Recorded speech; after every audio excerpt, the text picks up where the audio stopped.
on or off the CSS class dynamically. That means effects.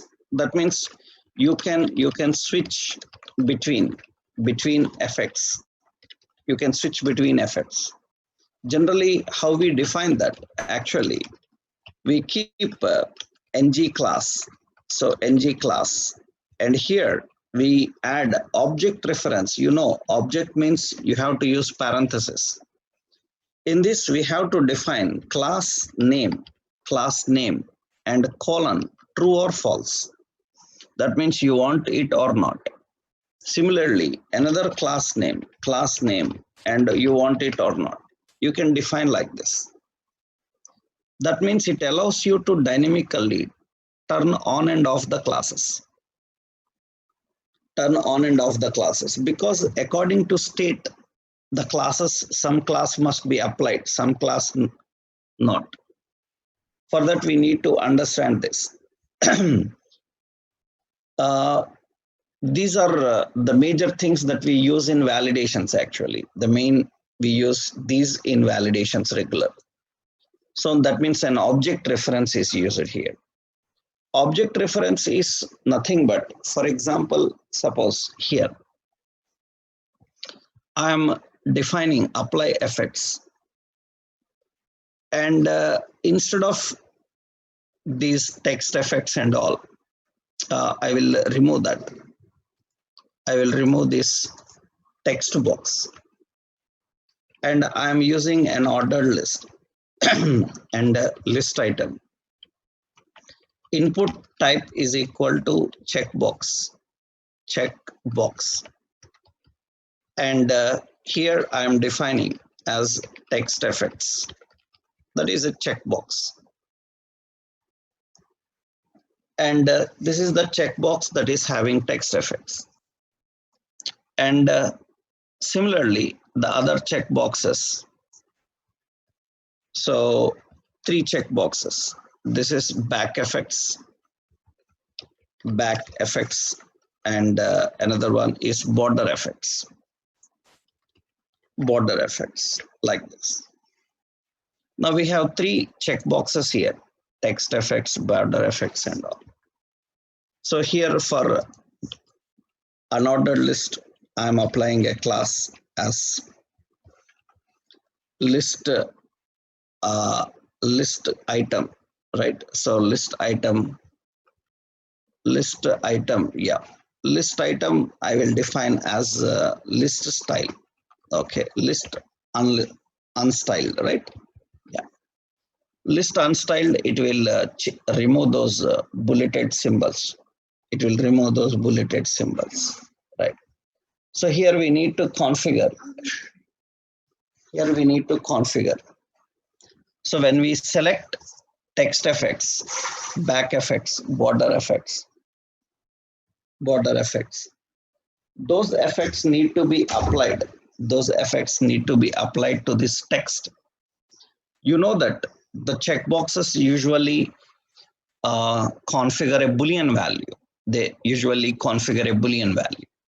So we need to collect the values from these checkboxes, and we need to configure these classes. So we have the classes: text effects, back effects, border effects. Okay. So here I am declaring some properties now. So public. So is background checked? So this is false. Okay. So another is border checked. Is border checked? That's also false. And here is text checked. So that's also false. So we are configuring 3 important options here: is background checked, is border checked, is text checked. These are the 3, and we will bind this to the checkboxes. So here ng model. So we will bind is text checked. Okay. And here ng model we will bind is border checked, is border checked. So is background checked, is this background, right? Background checked. And here I will apply ng model is border checked, is border checked. We have to configure that. Now it contains a Boolean value because checkboxes when you are selecting, it will return true or false.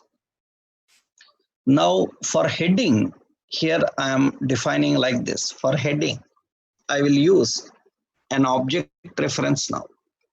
First you have to define class name. Class name is text effects. Text effects. So text effects is the class name. Colon, it is an object style. It gets the value from is text checked. The Boolean value from is text checked. True or false from the checkbox. Similarly, so back effects, it will get from is background checked. And border effects, it will come from is border checked, is border checked. That means from the checkboxes we are collecting, the Boolean value and we are applying those values here. Now see, when I select the text effects will be applied. When I select the background effect will be applied. I selected the border effect will be applied. I am removing the back effects removed. I am removing the text effects are removed. So background, text effects, border effects, we can flip between that. So dynamically, the classes are applied to an element to change its appearance, So to turn on and off the classes, we use the object reference. To apply multiple classes, so we use array reference. To apply a single class, generally we use a simple normal string reference. So this is how we can manage the effects. That means actually this looks normal. Why? Because currently we are sending values from checkboxes. In later stage, when you learn about validations, these are very important options to handle actually. How you apply the classes. Angular provides some inbuilt classes also. Those classes will identify the state of your application and they can apply effects. That is the specialty of those. But for that, we need to learn about forms and techniques. Then we can handle them. So because without the forms techniques, we cannot manage them. I will tell you how to handle the validations later. We will discuss about that. Means dynamically how we can apply, right? So because for that, we need to learn about a concept of forms, how to work with the forms. And we can configure and apply, right? So that separately we will discuss in validations. Right? Initially, this is another example. So same, we have to go to component. So class demo dot component dot HTML. So TS, CSS same, no change. Same CSS we are using. In the TS, we are adding this additionally. These are the Boolean values. And we have class demo dot component dot HTML. And here in the HTML, we are adding this. And configuring this. So technically how to handle and how do we define. So later in validations, you can use a combination of conditions, dynamically handling and working actually. For example, I will show you how we can manage that. Generally,